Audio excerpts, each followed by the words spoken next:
la medicina basada en evidencias está teniendo un impacto importante en la atención médica y ha sido tan exitosa que se está utilizando ahora en otros campos, ya no solamente en el campo médico, sino también en las decisiones que se toman en las mismas empresas. Quiere decir que lo que está probando la medicina basada en evidencias es una metodología para tomar mejores decisiones. Y las decisiones que toman las empresas también requieren alguna metodología. Y por lo general, mucho tiempo se ha basado en decisiones del criterio de experto o muchas veces por la experiencia que tiene la persona y muchas veces su olfato, su intuición. Y muchas decisiones importantes se han tomado a nivel de grandes empresas de esa forma. Y lo mismo ocurre en la gestión pública. En la gestión pública los que toman decisiones por nosotros, los que manejan un ministerio, los que manejan un país, las decisiones se toman igual, de acuerdo a la ideología que tiene, de acuerdo a las agendas personales que tiene o a las agendas que cada uno tiene. Y entonces muchas decisiones se toman todavía que con criterios que no necesariamente están basados en evidencia. Entonces, lo que ha ido ocurriendo es, debemos agradecer, que de la década del 90 empieza esta metodología justo del grupo de epidemiólogos, comienzan a ver por qué no utilizar la evidencia para la toma de decisiones y no sea un arte de la medicina de una decisión arbitraria. Entonces se comenzó a trabajar en esto y esta metodología comenzó a ser aplicada en otros campos. Entonces lo que yo les voy a contar es cómo la evidencia se puede utilizar para la gestión pública. Pero no es algo tan simple, o sea, no es que una vez que ya se publique una investigación en una revista científica, automáticamente se va a convertir en una política o en un programa. Tiene que ocurrir algo para que pueda haber un paso de la evidencia científica a la toma de decisión. Si nosotros queremos lograr cosas, necesitamos saber cómo se toman las decisiones. Y entonces, justo ahora, como parte del trabajo que tengo ahora, en el Programa Mundial de Alimentos de Naciones Unidas, tenemos un rol y un mandato de poder fortalecer capacidades en las instituciones para poder mejorar la alimentación, la nutrición, reducir la obesidad, reducir la anemia, la nutrición crónica. Y nuestro mandato es apoyar a instituciones como la Universidad de San Agustín. Y justo minutos antes de mi presentación, nosotros quisiéramos promover desde el Programa Mundial de Alimentos en Arequipa las investigaciones. Entonces hay un equipo, una tradición en Arequipa de tener profesionales de alto nivel y nos llama la atención que teniendo un canon minero o un canon, no se use esos recursos para las investigaciones. No es que falte voluntad, ni deseos de hacer, ni capacidad. Es simplemente que hay un problema burocrático que no permite utilizar esos recursos de manera efectiva. Entonces se necesita mejorar la gestión de todo lo que, o sea, nosotros dependemos de la gestión de las instituciones y las instituciones tienen que mejorar su gestión, lo podemos hacer basado en evidencias también. Entonces una tarea que tenemos es cómo hacemos para mejorar, por ejemplo, esa gestión de ese fondo, de ese canon, para que se use más rápido y mejor en las investigaciones. Entonces, para que eso ocurra, los que hacen investigación, para que no se queden frustrados y para que esos recursos se puedan utilizar, tiene que haber alguien que ayude a que se conecte ese mundo de los que toman decisiones con los que hacen investigación. Y de eso les voy a contar. ¿Cómo se logra cerrar esa por lo menos tiene que haber alguna instancia, ¿no es cierto?, que esté en el medio, que sepa de la parte de evidencias y que sepa de la toma de decisiones, para que ayude a tomar mejores decisiones. Si hacemos la gestión, una buena noticia sería que en el siguiente congreso anunciamos de que esa gestión del fondo del canon sí se está utilizando y todo el dinero, no debería quedar nada en la bolsa. Y la triste noticia es que este canon, desde hace muchos años, se está destinando para la investigación por ley, Pero la tristeza es que ese dinero no se utiliza, no solo en Arequipa, en todo el país. Eso tiene que cambiar. Es gran cantidad de dinero. Y entonces, ¿qué es lo que iba ocurriendo? Buscando que recursos, como no se hace investigación, se comienza a utilizar para eventos. Es más fácil gastarlo en eventos. Entonces, una de las cosas que tenemos que hacer también es preocuparnos por estas políticas si queremos que la evidencia se utilicen en la toma de decisiones. Muy bien. Con este preámbulo, aquí está la montaña del arco iris, ¿se han ido? Todavía no. National Geographic dice que es uno de los 100 lugares que hay que visitar antes de morir. Muy bien. Entonces supongo que esto funciona así. Ahí va. Bueno, recientemente, ustedes conocen la revista peruana de Medicina Experimental y Salud Pública. ¿Sí la conocen? Esta revista es la mejor revista peruana, la mejor revista científica peruana. Tiene muchos años ya. Y está indexada. No es tan fácil indexar una revista en el Medline, en los sistemas internacionales de bases de datos de revistas, porque tiene que cumplir con requisitos y estándares bien exigentes. Esa revista sale 4 números al año. Y es una de las revistas que está haciendo una promoción de la gestión basada en evidencias. Y justo en el último número publicamos un simposio sobre el uso de las investigaciones en políticas y sistemas de salud para la toma de decisiones. Lo que estamos promoviendo es la gestión basada en evidencias y por eso estoy aquí, para promover más esa gestión basada en evidencias. Entonces revisen ese artículo, está abierta la revista a poder recibir investigaciones que ayuden a tomar decisiones en los sistemas de salud y en las políticas de salud. Muy bien. Entonces, esta investigación en políticas y sistemas de salud es algo que hace falta y no es tan complicado hacerlo. Muchas de estas investigaciones se puede hacer con información secundaria. ¿Qué significa información secundaria? Las bases de datos, los sistemas de información. Le felicito a la doctora que hacía mención a esa epidemiología digital. Realmente podemos hacer mucha investigación y Perú ha avanzado mucho en eso y más bien no se está utilizando la información. El Perú está haciendo gran cantidad de encuestas nacionales desde hace varios años y estas encuestas nacionales permiten conectarse con otras fuentes de información porque tienen el identificador, el DNI. Entonces ya hay un acuerdo nacional que todo, como uno desde que nace ya puede tener DNI, ese código único puede permitir conectar con diferentes bases de datos, ese identificador llave, ¿no? Entonces el identificador permite conectar con el DNI, yo puedo hacer match con bases de datos de los sistemas de clínicos, con las encuestas, con el censo y puedo hacer análisis, puedo hacer análisis muy importantes, puedo hacer de varios años, puedo hacer series de tiempo, etc. Los sistemas de información han avanzado tanto en el Perú que existe en este momento un sistema de información que todos los que están asegurados, ya sea el Seguro Integral de Salud, Salud o los seguros privados, están obligados a registrar todos sus registros de sus atenciones, de ponerlos en un sistema de información. Esa información es pública, con tal que no se identifique a la persona. Y está en su salud, la Superintendencia Nacional de Salud. Y lo estamos haciendo desde muchos años, pero nadie utiliza la base de datos. Entonces, quiere decir que hay, así como hay esa información, hay información de las encuestas nacionales, Encuesta Nacional de Hogares, que se hace todos los años, de la Encuesta Nacional de Salud. Entonces, lo que hacen tesis, seguramente todos, no necesitan hacer encuestas que cuestan mucho dinero. Pueden utilizar esas bases de datos, pueden utilizar esa información para poder hacer análisis y responder preguntas sobre los sistemas de salud y sobre las políticas. Y la otra metodología útil para esto son las revisiones sistemáticas, los metaanálisis, que se están utilizando también no solamente para la investigación clínica, sino también para la gestión basada en evidencias, para la gestión pública, para políticas, para sistemas. Y ahora ya hay bases de datos para el campo social.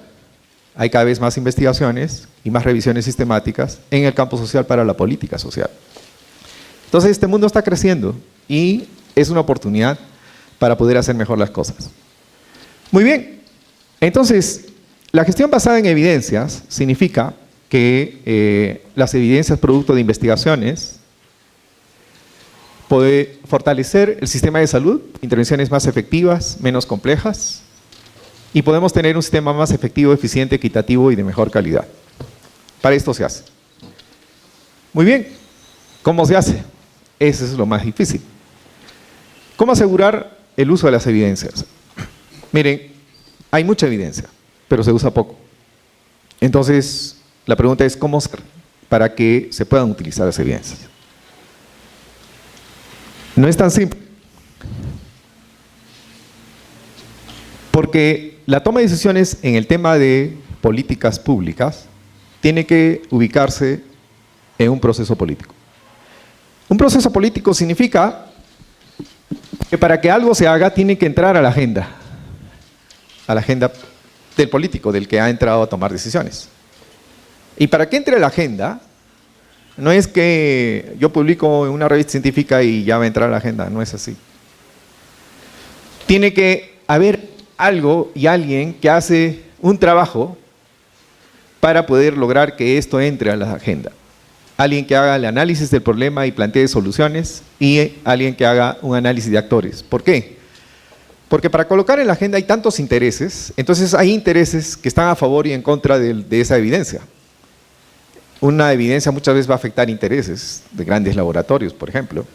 Entonces, no es fácil que entre a la agenda, porque va a depender de los actores. Si los actores que están a favor de la evidencia son más y tienen poder de convencimiento o tienen poder, puede entrar en la agenda. Entonces, quiere decir que hay un trabajo aquí que hay que hacer, que lo que llaman las empresas, para poder lograr meter en agenda a los políticos leyes que favorecen a la empresa, tienen lobistas, ¿no es cierto? Gente que vende el producto. Y lo mismo hacen las empresas cuando quieren provocar cambios en los médicos para que receten un medicamento. Entonces tienen sus propagandistas médicos. Entonces ese sistema de que alguien venda la idea tiene que existir. Entonces, si hay una buena evidencia, estuvo el doctor Elmer Huerta hace poco, ¿verdad? Aquí en Arequipa, en un congreso de estudiantes. Recuerdo ese congreso, es el primero, lo organizamos con la Universidad de San Agustín, aunque se hizo en Trujillo. Y el doctor Huerta, por ejemplo, es un influencer, es una persona que tiene influencia en los medios, es un médico reconocido, y él es un defensor del etiquetado de alimentos procesados, ¿no? Que hay que informar a las personas porque los alimentos procesados está demostrado que aumenta el peso, especialmente en los niños, y eso es un problema, una gran epidemia en el mundo. Entonces él se enfrenta, pero ¿quiénes son los que se van a oponer? La gran industria. Entonces enfrentarse a la gran industria no es tan fácil. ¿Cómo colocar en la agenda del Congreso para que la ley que ya salió de alimentación saludable obligue a las empresas a ponerle etiquetado? ¿Cómo lograr que esa agenda no la cambien? Ese es un trabajo intensivo. O sea, no es que es automático el uso de la evidencia. Muy bien. Entonces, el asunto es cómo hacer. Este es un número especial que sale para el grupo de negocios, para decirles que todos están preocupados de cómo se toman las decisiones. ¿Cómo se toman las decisiones? No es solamente las decisiones, en general, la toma de decisiones del ser humano es una capacidad humana que propia del poder de la razón unido al poder de la voluntad. O sea, si nosotros logramos entender esto, cómo con la razón y la voluntad podemos lograr que tomen decisiones, y entendemos en qué momento puedo lograr que la evidencia sea aceptada, una de ellas es cuando hay voluntad de usar la evidencia. O sea, que es la más fácil, ¿no es cierto? Si el que está tomando decisiones cree que la evidencia es el eje de sus decisiones, ya no hay mucho que hacer. No siempre ocurre, pero hay gente que sí cree en esto. Los médicos cada vez más, empezó no tan fácil, pero luego la evidencia comenzó a ser parte de la práctica médica. Con las guías de práctica clínica, si no están basados en evidencia, ya no se puede ejercer. En el Perú recién se está trabajando en eso, pero es un procedimiento que ya está aceptado. Entonces, quiere decir que va a haber más con el tiempo, y seguramente los estudiantes que están ahora van a tener como línea de práctica, en cualquier puesto que tengan, no solamente en la práctica clínica, van a utilizar la evidencia científica para tomar sus decisiones. Algunos ejemplos de esto. Por ejemplo, en el Perú se cerró un programa de alimentación. ¿Se acuerdan? El PRONA. Entregaban la papilla, es un producto que tenía todo lo que necesita un niño para nutrirse, pero este programa de alimentos comenzó a tener varios problemas de corrupción y la papilla realmente no la estaban consumiendo los niños. Entonces realmente se entregaba la papilla, pero ni siquiera lo recibían. O sea, había evidencias de que así era, de que había corrupción, había evidencias de que no estaba llegando a los niños, que no tenía ningún impacto en la nutrición de los niños, pero seguía comprando la papilla. 400 millones de soles todos los años, comprando papilla. Y el cálculo era, no importaba si lo recibían o no, el cálculo era, dividían, ¿cuántos niños hay? Lo dividían por cada ración y eso compraban. Y cada año, y lo hacían a través de los servicios de salud. Nadie se preocupaba si le llegaba al niño o no. Muy bien. En ese momento, cuando se crea el Ministerio de Desarrollo e Inclusión Social, se abre la oportunidad de evaluar todos los programas sociales. Entonces, el grupo de evaluación y seguimiento, yo estaba de director de evaluación en el ministerio, hicimos la evaluación, juntamos toda la evidencia disponible del programa, más evidencia internacional, donde se probaba que la entrega de alimentos no bajaba la desnutrición crónica, y entonces inmediatamente elaboramos un informe, recomendamos que el programa debería cerrarse. Entonces, en ese momento, ya había decisión política, el programa se cerró, pero tuvo toda una estrategia política porque había una oposición fuerte. Ya se imaginan los que vendían papilla, habían personas que estaban inclusive en el Ejecutivo, en el Congreso, papilleros. Entonces no era fácil el cierre, ¿no es cierto? Y lógicamente cerrar un programa significa que vamos a dejar sin empleo a mucha gente en el país. Entonces, y ya sabíamos que al cierre significaba demandas de los papilleros, demanda de los, ¿no? De los empleados que se quedan sin trabajo. Y ¿quién hizo el informe para cerrar el programa? Y debe ser uno de los que va a ser llamado, ¿no es cierto? Pero se hizo, funcionó, y bien, nunca más, no creo que pueda ocurrir algo parecido. Es bien difícil cerrar un programa, y les voy a decir por qué. Ahorita regreso a esta. Cuando estaba de jefe del Instituto Nacional de Salud, se nos ocurrió una idea con el equipo técnico del instituto. Y el instituto decía, la leche, el programa de vaso de leche que se entrega en el país no es leche. ¿Sabías? Se llama vaso de leche, pero no es leche. ¿Y saben por qué? Porque la norma que dice qué debía contener el programa de vaso de leche solamente decía cuánto de carbohidratos, cuánto de calorías, o sea, cuánto de grasa y cuánto de proteínas debería tener. Pero la proteína no decía que tenía que ser proteína de leche, sino proteína. Entonces el producto, que se llama una leche Bonlé, no sé si han oído, fue creado solamente para el programa. Esta leche solamente tenía proteína vegetal. Dijimos, ¿por qué no mejoramos la leche? ¿No? Algo simple. Y vamos a cambiar la norma, cambiamos la norma. Y la norma dijimos que ahora solamente le añadimos y que coloquen proteína de leche. ¿Qué creen que pasó?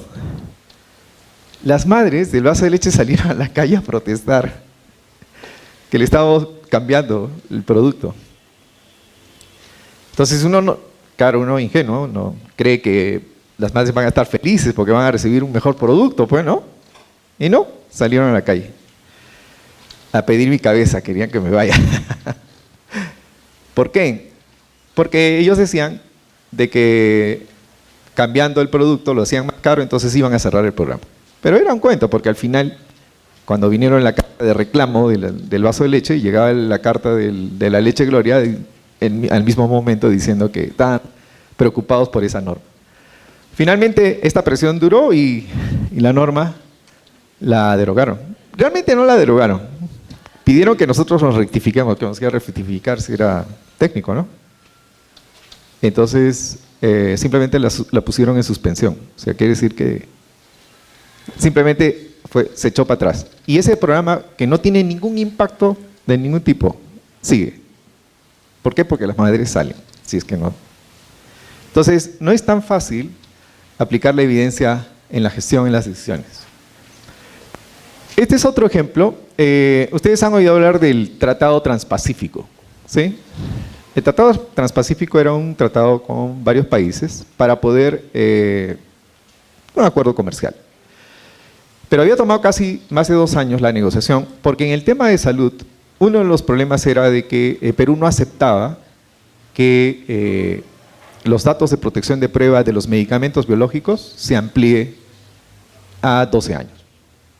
¿Qué significaba esto? Que los medicamentos biológicos iban a tener mucho más tiempo de protección de derecho de propiedad intelectual y estos medicamentos son carísimos. Entonces, si se alargaba el periodo, durante mucho tiempo van a ser un monopolio y no van a poder ser copiados. Entonces, el Perú era ya el último, los demás ya habían aceptado de algún modo, se bajó a 8 años, pero el Perú dijo no puede ser más que la protección que se da al medicamento químico, que es de 5 años. Finalmente aceptaron, pero fue una negociación muy difícil. Entonces, la evidencia se puede utilizar, pero no es fácil. O sea, las consecuencias del uso de la evidencia tienen que ser consideradas. ¿Cuándo se puede utilizar? Entonces, tenemos que saber los momentos en los cuales sí puede haber interés. De repente me ayudan, creo. Miren, cuando comienza la gestión, o sea, cuando comienza un nuevo gobierno o una nueva gestión, hay necesidad de información. Cuando están armando su plan de trabajo, ese es el momento en el cual los que están dando evidencia, es el momento para poder colocar su propuesta, su evidencia, al inicio, en el momento de la planificación. Por ejemplo, ahorita es bueno, todavía no se ha decidido las autoridades regionales, ya los municipales están, entonces ya se puede ir trabajando con ellos la agenda, en donde queremos basar algunas evidencias, colocarlas en la agenda de esas autoridades. ¿Saben qué es común? Todo el que toma decisiones alguna vez va a tener un problema. Y cuando está en problemas, recibe cualquier idea que le pueda ayudar a salir del problema. Entonces, en ese momento se puede colocar evidencias. Sí, se puede, se puede. Yo diría que este es el momento más propicio. Cuando ustedes ven aprietos a algún gerente, a alguien que está tomando decisiones, ustedes van con una solución basada en evidencia, la van a tomar. Cuando está terminando también, la evidencia es importante, porque todo el mundo quiere decir al terminar su gestión que hizo bien un buen trabajo. A veces la evidencia casi siempre dice lo contrario, ¿no? Pero es un momento que se usa la evidencia también. Pero ¿cuándo no se usan? Esto fue basado en una revisión sistemática. Ustedes pueden buscar. La pregunta que hicieron los que hicieron la revisión sistemática, está en Cochrane, es ¿cuáles son las barreras y cuáles son las cosas que favorecen el uso de la evidencia? El uso de las evaluaciones que se hacen de políticas, de programas. Y estos son los consejos. ¿Cuándo se usa más? Cuando los evaluadores o los investigadores tienen llegada a los que toman decisiones. Si el investigador está encerrado en su laboratorio o encerrado en su clínica, está bien, puede publicar y ya es la satisfacción que tiene el investigador. Pero si quiere que la evidencia llegue a la decisión, tiene que buscar estos espacios como el de aquí, generar espacios donde estén los que toman decisiones y los que estén los investigadores. Eso es importante. Entonces tiene que haber, no todos tienen esa habilidad. Entonces si uno quiere que las evidencias se utilicen en las decisiones, tiene que haber un grupo de personas que les guste. Y de aquí tiene que haber alguien que le guste hacer que la evidencia se utilice en las decisiones. Entonces tiene que tener habilidades de comunicación, tiene que tener habilidades de poder tener reuniones efectivas, comunicación efectiva. Tiene que saber mostrar en una reunión de 5 minutos, 10 minutos, el argumento y lograr un acuerdo o lograr que la evidencia se utilice. Entonces, eso es lo que hay que tratar de hacer. Entonces necesitamos formar esas habilidades en nuestros estudiantes también. Y el asunto es que los evaluadores y los decisores no tienen las mismas motivaciones. El investigador, por lo general, está feliz con publicar, ser famoso en un paper, ganarse el premio Nobel o ganarse algún premio científico o ganar más dinero como investigador. ascender en la escala en la carrera también, académica. Y ya, ¿no? Más de eso, si utilizan mi investigación, bien, y si no, no me hago ningún problema. Y el que toma decisiones, por lo general, tiene otra mirada, o sea, no está pensando en algo muy difícil, muy complicado, que no lo entiendo. Yo tomo decisiones de manera práctica y pragmática. Entonces, el que toma decisiones está consumido por el día a día. Entonces, entonces tiene que haber alguien que los conecte, algo que los conecte. Entonces, no se utilizan las evidencias cuando solo terminan en eventos. Si todo terminara aquí, no va a usarse la evidencia. Tiene que hacerse algo más. Cuando las recomendaciones de las evidencias no tienen un análisis de viabilidad. Miren, un problema que hay es de que muchas evidencias terminan en conclusiones, pero no en recomendaciones. Si yo quiero que la evidencia pase a la toma de decisión, esa evidencia tiene que convertirse en recomendaciones.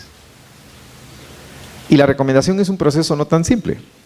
No es tan simple, por ejemplo, dicen, el programa Juntos, ¿sí han oído hablar del programa Juntos? Es transferencia de dinero condicionada a que vayan a los servicios y a las escuelas, para la gente pobre.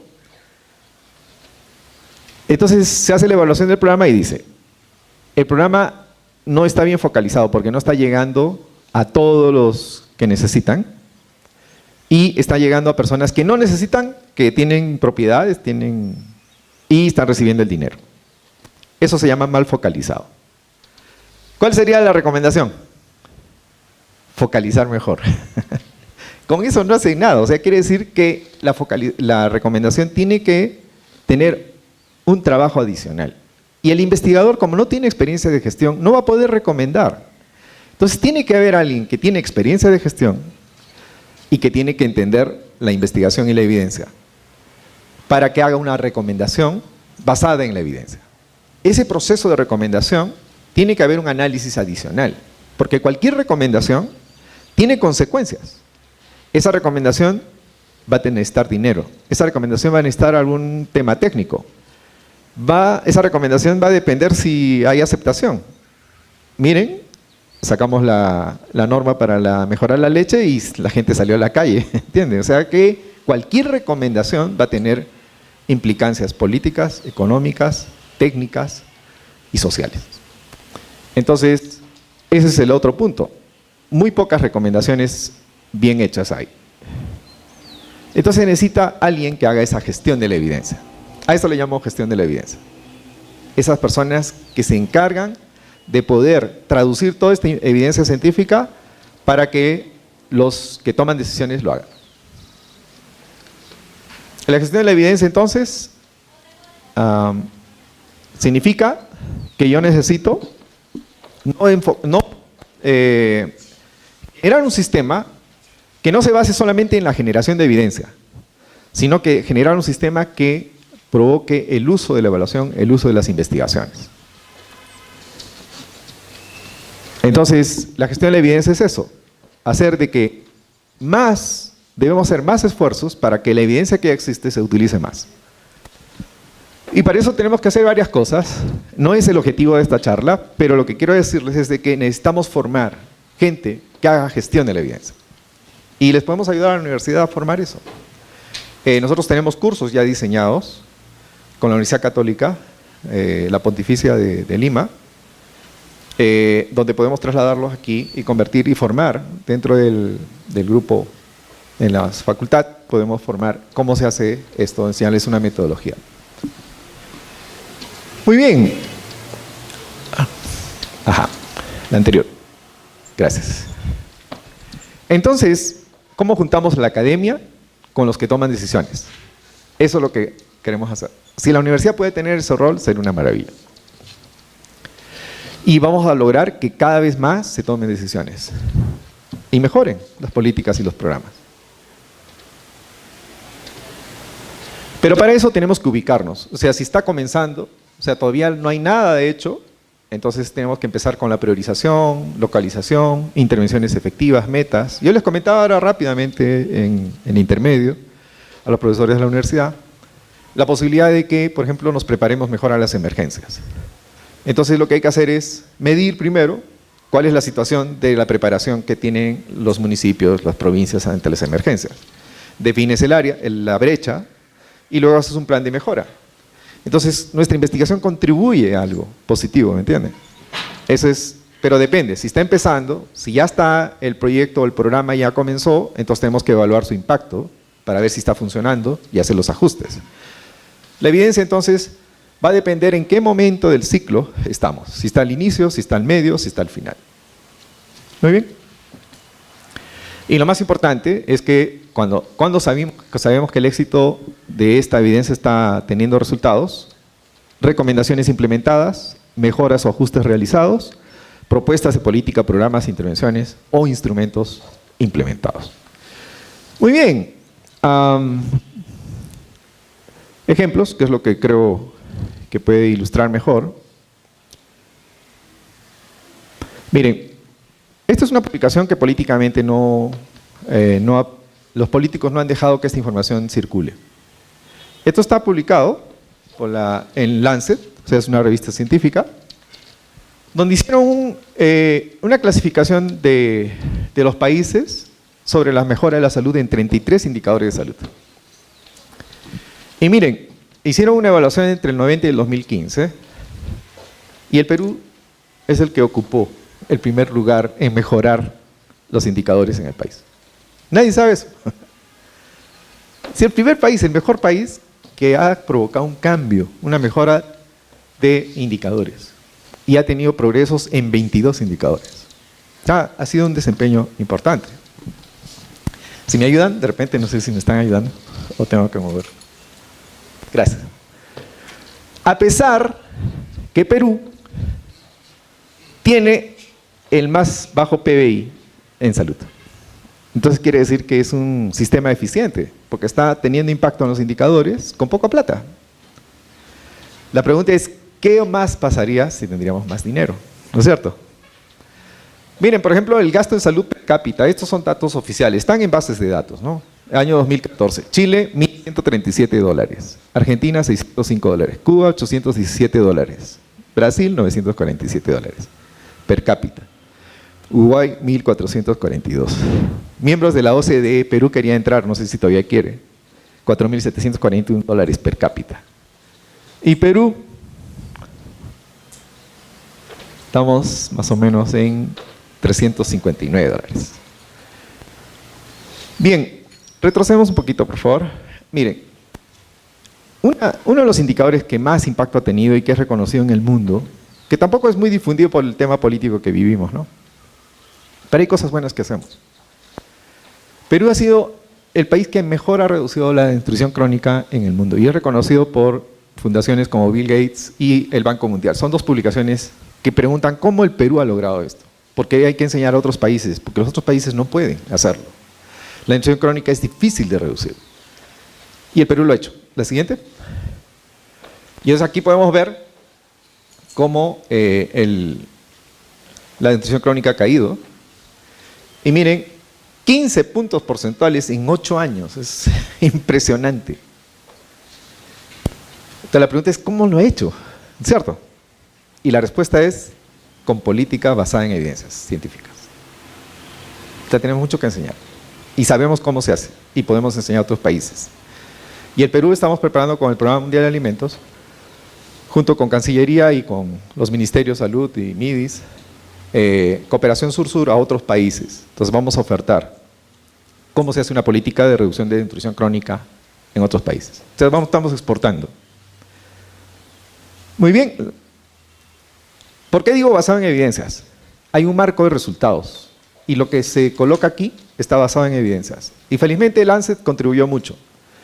Ha comenzado a hacer una revisión sistemática con varios autores en el mundo y juntaron las evidencias científicas para reducir la desnutrición crónica. Y así hay para otros. Y cada vez ahora el Lancet está sacando, y revisen siempre, actualiza para diferentes temas, salud mental, ha entrado en varios, en violencia y otros más. Pero empezó con la desnutrición crónica. Esa serie Lancet identificó cuáles son las intervenciones efectivas que han demostrado tener impacto en la reducción de la desnutrición crónica.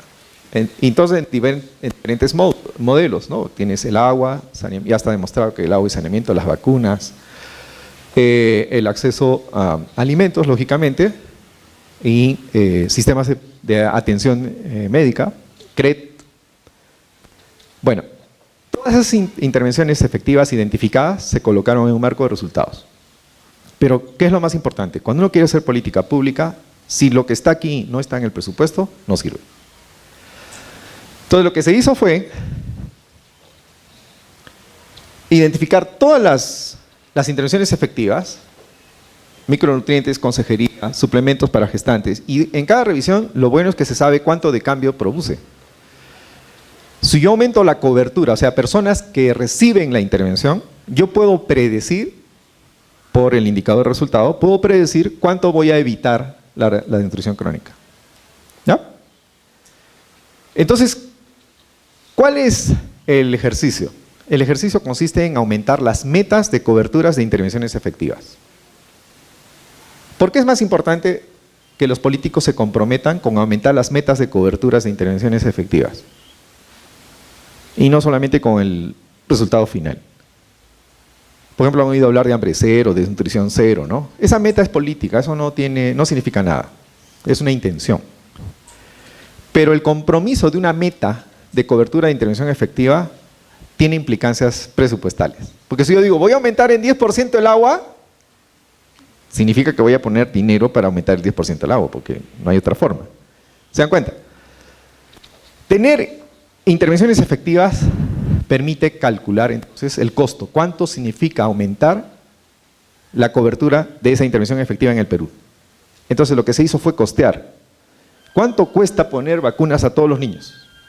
¿Cuánto cuesta aumentar el agua, un sistema de agua? ¿Me entienden? Entonces se costeó todo y salieron lineamientos y documentos y presupuesto por resultados. Presupuesto por resultados es una de las reformas más importantes que ha tenido el país para la gestión pública.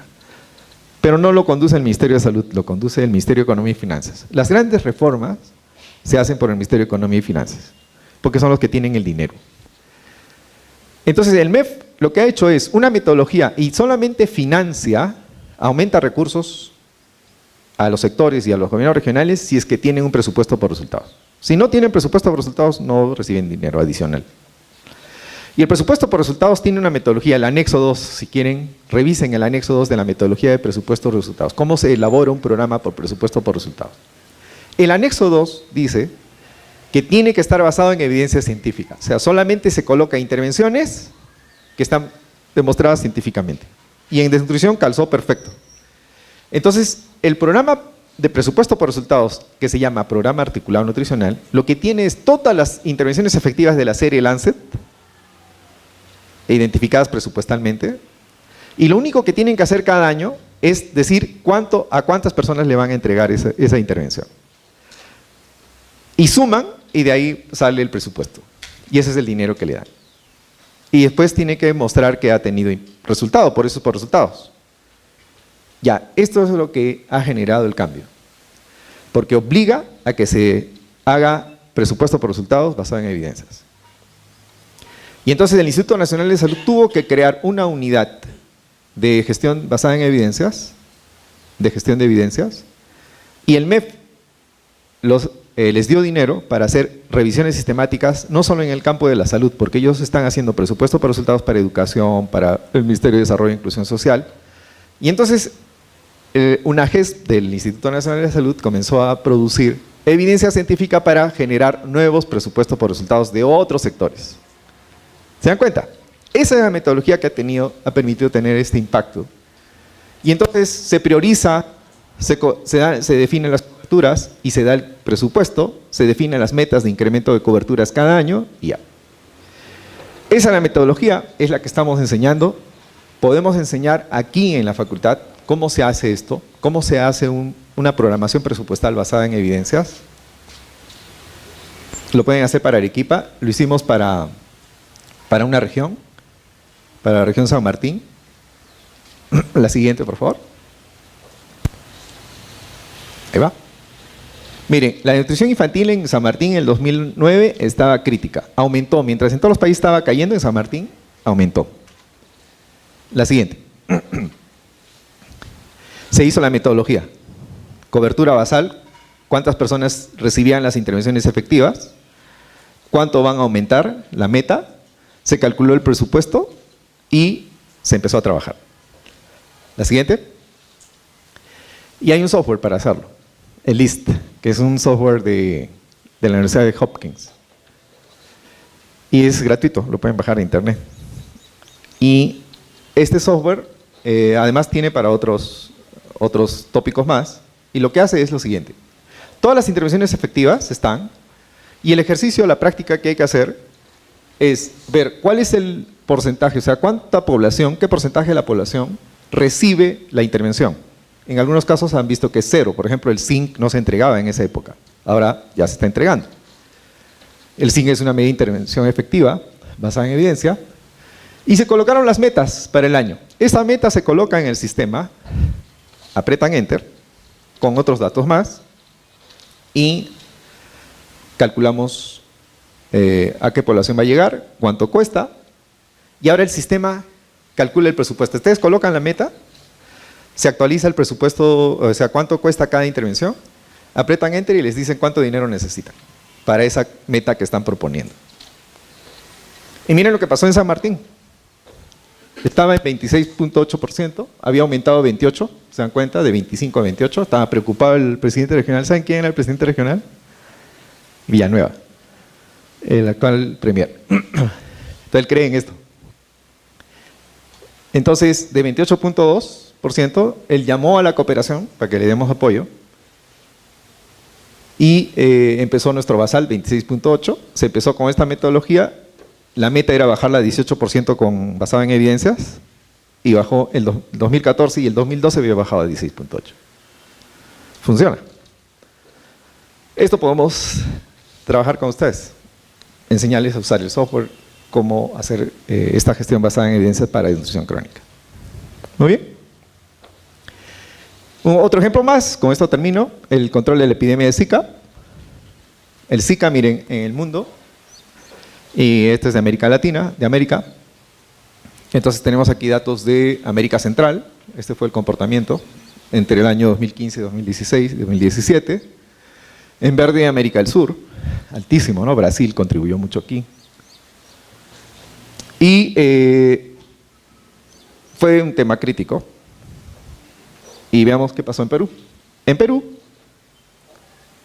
el pico de América, de nuestros vecinos, estaba Brasil, Ecuador, Colombia, miles de casos. Microcefalia también.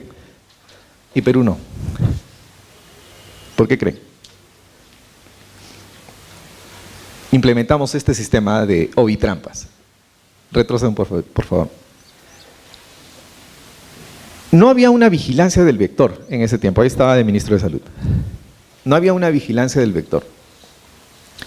Se trabajaba a ciegas y se hacía seguimiento de casos nada más. O sea, quiere decir que aparecía algún febril, entonces recién íbamos detrás y a hacer el control, el cerco epidemiológico, y se hacía la fumigación y ya. Pero ¿qué pasaba? Aparecía otro caso y estamos detrás. Entonces siempre estábamos detrás, y eso es el bombero, ¿no es cierto? La metodología del bombero, se íbamos a apagar incendios. Eso no funcionaba para esto. Teníamos que tener información antes de que ocurra el caso. No, cuando ya ocurrió el caso, ese caso que apareció, ya todos están infectados en la zona, o sea, ¿para qué ya fumigas? Ya están contagiados. Y el Zika era asintomático. 80% de los casos no tenían ningún síntoma. O sea, quiere decir, si había un caso, ya toda la población ya estaba tomada. Entonces no valía hacer seguimiento de casos, teníamos que hacer algo diferente.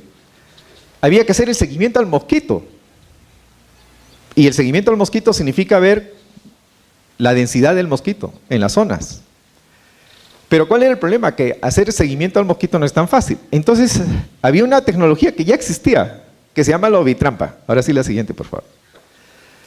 La ovitrampa, ustedes pueden hacerlo, pero aquí no hay mosquitos. Este es un depósito de agua, de color negro, le pones agua nada más, y lo dejas, cada 200 metros, y lo georreferenciamos. Y lo único que había que hacer era contar los huevos, y los huevos son unos puntitos negros.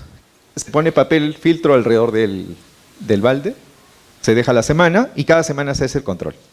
se cuentan los huevos. El número de huevos se registra en el sistema de información, en un aplicativo telefónico, en un sistema georreferenciado que Google Earth, no es caro. Y miren, se hacía el control, se hacía la vigilancia con agentes comunitarios. Cada 200 metros teníamos mapeado el país. Teníamos 20.000 ovitrampas en todas las zonas de riesgo. Y por eso tuvimos éxito. Entonces, apenas aumentaba el número de huevos, hacíamos eliminación de criaderos y todo eso. Y por eso se retuvo. ¿Pero qué pasó? Si regresamos al cuadro anterior, se quitaron las ovitrampas. Y justo vino el fenómeno del Niño. Porque cambió de gobierno y decidieron que las ovitrampas no eran necesarias. Y ¡pum! Se vino la epidemia de Zika. Y empezó después de que ya había pasado en todos los países. Esta metodología la hemos exportado a países de Centroamérica. O sea, yo estuve trabajando en Panamá antes de venir a Lima, y en todos los países de Centroamérica se ha implementado este sistema, pero con agentes comunitarios, gratis. La gente del hogar que elegíamos, ellos mismos tenían su depósito, le enseñamos a leerlos, a contar los huevos, los registraban en su teléfono y teníamos información de cada 200 metros. Este es el ejemplo en Jaén, empezó la epidemia, así estaba, cada semana, y en rojo está donde hay más mosquitos, verde, poco mosquito, amarillo más o menos. Fue dinámico y finalmente desapareció. En gris quiere decir que hay ovitrampas, pero están negativas, ¿no? Siempre habían algunos foquitos de mosquitos. Eso funciona la metodología. Esta es una gestión basada en evidencia de bajo costo, que funciona. Y ahora estamos con el problema de la anemia. Ahí invito a la universidad también a hacer algo. Arequipa fue reconocida por el Programa Mundial de Alimentos por haber reducido 10% de la anemia desde 2017, en un año. Miren, el problema de la anemia del país tiene larga data. El 2014 está en 46.8%. Y empezamos con una estrategia preventiva. Empezamos en mi gestión y bajamos 3 puntos en un año con multimicronutrientes entregando de manera universal. Pero cambió en 2016 a una estrategia curativa. O sea, es decir, ahora solamente se da suplemento después del tamizaje. O sea, quiere decir que está universalizado el tamizaje, a todos se le hace el diagnóstico, y solamente se le entrega suplemento al que tiene anemia. Y al que no tiene anemia le pueden dar multimicronutrientes, pero ahora ya no hay porque ya no han comprado más multimicronutrientes. Entonces solamente están tratando a los anémicos. Y miren lo que ha pasado. Ha aumentado. Este es la 2018, primer semestre, y la anemia ha vuelto a aumentar, 46.6%. Probablemente en el año baje un poquito más, pero es un tema no resuelto. Entonces necesita investigación. Tenemos que ver cuáles son las barreras en los servicios que tenemos que superar, porque si está concentrado todo en el tamizaje, entonces necesitamos mejorar el acceso al tamizaje. Muy bien, ahí tenemos que hacer mucho. Nosotros en el Programa Mundial de Alimentos tenemos una metodología de comparticipación y seguimiento a las familias, y se ha bajado en pocos meses, entre un poquito más, casi un año, más o menos 30 puntos porcentuales de anemia. O sea, sí se puede, con una metodología, con la misma metodología en MINSA se puede reducir, pero tiene que haber acompañamiento familiar, participación comunitaria. Hemos revisado la experiencia de Arequipa y efectivamente lo que ha ocurrido ha sido eso, una organización comunitaria conducida desde el sistema de salud. En los lugares donde han funcionado, han bajado la anemia también bastante. Bueno, y con estos ejemplos hemos hecho varias invitaciones. A mí me gusta cumplir. Así que yo estoy ofreciendo con mucho gusto el Programa Mundial de Alimentos, poder trabajar con la universidad, algunas de estas líneas que he mencionado en la presentación de hoy, y hacer que el sistema de salud pueda tener cada vez más recursos, porque ese es el principal problema realmente. Arequipa lamentablemente no tiene nuevos hospitales, muchas regiones sí las tienen, no se imaginan un lujo de hospitales que son mejores que clínicas privadas. Ayacucho, Moquegua, Ucayali, Loreto, todos están sacando hospitales. Tarapoto tiene 3 hospitales. Arequipa se quedó. Entonces, pero los gobiernos necesitan seguir dando recursos, porque la gente da mucho dinero al cemento, pero poco a las cosas que hacen falta. ¿Cómo se puede hacer eso? Con política basada en evidencias. Entonces debemos promover más investigaciones en estos campos y que se use más la evidencia en la toma de decisiones. Muy bien, creo que eso es. Gracias.